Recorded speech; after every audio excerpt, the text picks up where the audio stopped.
Assalamualaikum warahmatullahi wabarakatuh. A'udzubillahi minasyaitonirrajim. Bismillahirrahmanirrahim. Fa yauma idzil la yu'azzibu azabahu ahad. Maka pada hari itu tidak ada seorang pun yang mengajab seperti ajabnya, yang adil.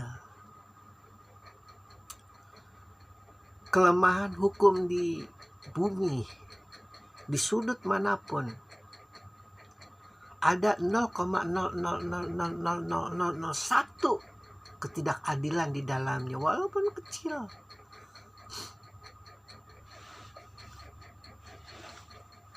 Karena pada hakikatnya manusia itu tidak mampu memahami segala sesuatu dengan rinci. Hakikat yang paling terkecil, subatom yang paling atom itu tidak tahu. Yang tahu ya yang maha pencipta, yang menciptakan kita, yang menciptakan langit, yang menciptakan bumi, yang menciptakan jin, yang menciptakan malaikat, itu yang tahu. Makanya manusia sudah mencapai keadilan di atas standar rata-rata saja. Sekarang sudah ada statistik keadilan dunia kalau tidak salah. Negeri mana yang hukumnya ditegakkan, negeri mana yang hukumnya paling rendah nilainya, kalau tidak salah ya. Sementara di sana ajab itu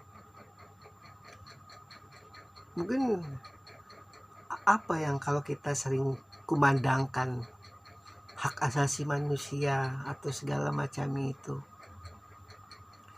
Bahkan bagi mereka yang dijalimi itu, hari kiamat itu adalah sesuatu yang sangat ditunggu. Karena apes dia.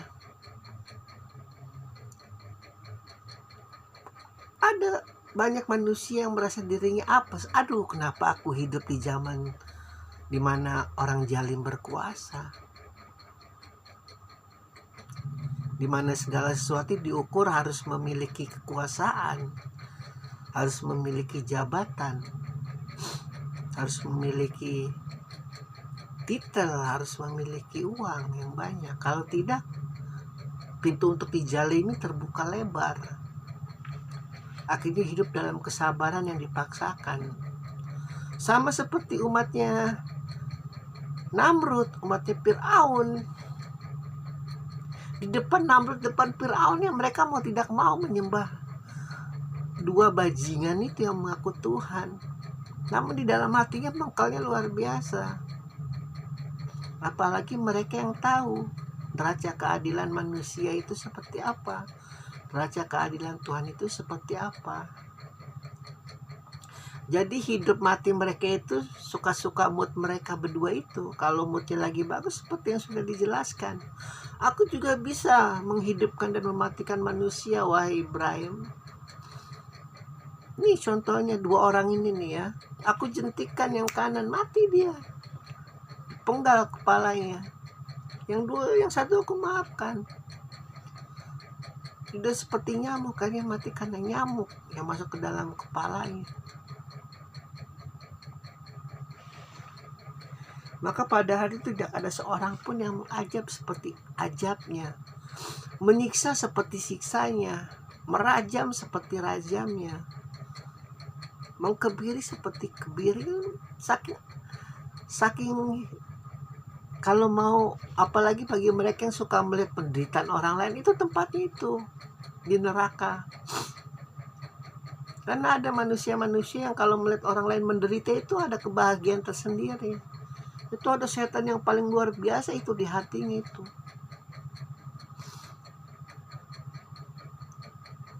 Al-Quran belum masuk itu, sehingga kasih sayang di dalam dirinya tidak tergugah. Orang meskipun jahat, sejahat apapun, gak usah jahat lah. Orang baik saja dia menderita itu senang, aneh. Apalagi orang jahat.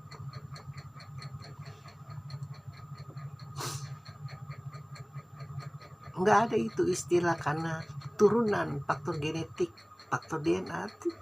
Justru itu Allah menurunkan Al-Quran, ini petunjuk jalan yang lurus. Situ tempatnya kalau pengen melihat orang menderita, yang paling menderita di sana. Bersenang-senang dengan pemandangan di sana kalau mau. Ketidakadilan yang kita sering ucapkan di meja pengadilan yang namanya di bumi ini, sebesar atom pun itu Allah pasti akan balas. Gemetar-gemetarnya itu bagaimana raja-raja jalim, hakim-hakim jalim, jaksa-jaksa jalim, polisi-polisi jalim, pembesar-pembesar jalim, pejabat-pejabat jalim. Itu luar biasa, itu keringat mengucur deras itu. Tertipu dengan dunia yang panca indera ini. Dianggap kehormatan itu jika memiliki mobil yang mewah, kehormatan itu jika memiliki istri yang cantik, kehormatan itu jika memiliki handphone model terbaru, kehormatan itu ketika memiliki tas Louis Vuitton atau apa, CK atau sebagaimana lainnya. Untuk beberapa alasan mungkin Allah bisa memahami, karena memang bisnisnya memang harus di lingkungan yang glamor. Tidak mungkin seorang bintang film besar bertemu dengan seorang pemain baru, istilah kasarnya pendatang baru, lalu dandanannya dikalahkan oleh pendatang baru. Ya memang tidak bisa mungkin. Nanti orang tuanya akan pasti, kamu jangan begitu, kamu harus beli baju baru, harus beli tas baru, harus beli sepatu baru, karena media sudah melihat baju ini pernah kamu pakai. Nanti kamu sebelah sama pendatang baru yang lagi bersinar. Untuk beberapa alasan, karena lingkungannya seperti itu, untuk beberapa alasan mungkin Allah bisa memahami, memaklumi. Namun ketika ada rasa ujub, rasa ria, rasa kebanggaan, rasa ingin mengaktualisasikan bahwa karyanya ini benar-benar karena dirinya, karena bakat akting yang luar biasa, karena ketampanannya, karena kecantikannya, tanpa satu sentuhan pun dari tangan Tuhan. Hati-hati kalau sudah seperti itu. Hati-hati. Sekali lagi, secuil atom pun tidak ada kesombongan di dalam surga. Secuil kedengkian pun tidak ada kesombongan di dalam surga. Makanya yang tercerahkan itu memang luar biasa. Sebesar apapun gelombang kehidupan dihadapi dengan senyuman, bukan sesuatu yang klise. Pun jika memiliki hati yang banyak, ya santai, mau gimana lagi. Kewajiban bagi mereka yang kaya harus memuliakan anak yatim, harus mencintai fakir miskin, harus banyak bersedekah, harus banyak berdamai. Ya santai saja, keluar saja, tidak seperti korun yang harus dikekep harta, harus diliatin seperti orang sakit jiwa. Santai. Ada harta syukur, ya tidak, ya malah alhamdulillah. Berarti Allah sedang banyak menutup pintu maksiat di depan kita. Sehingga ucapan-ucapan orang kafir Quraisy, Allah telah menjalimiku, telah menghinaku dengan membatasi rizkiku, itu tidak akan terjadi di dalam hati. Tidak. Dan ucapan-ucapan kebanggaan, aku telah melalui banyak begitu rintangan, tantangan, cobaan dalam hidup, Allah telah memuliakanku. Dengan sikap ujubnya, dengan sikap takaburnya, itu tidak akan terjadi.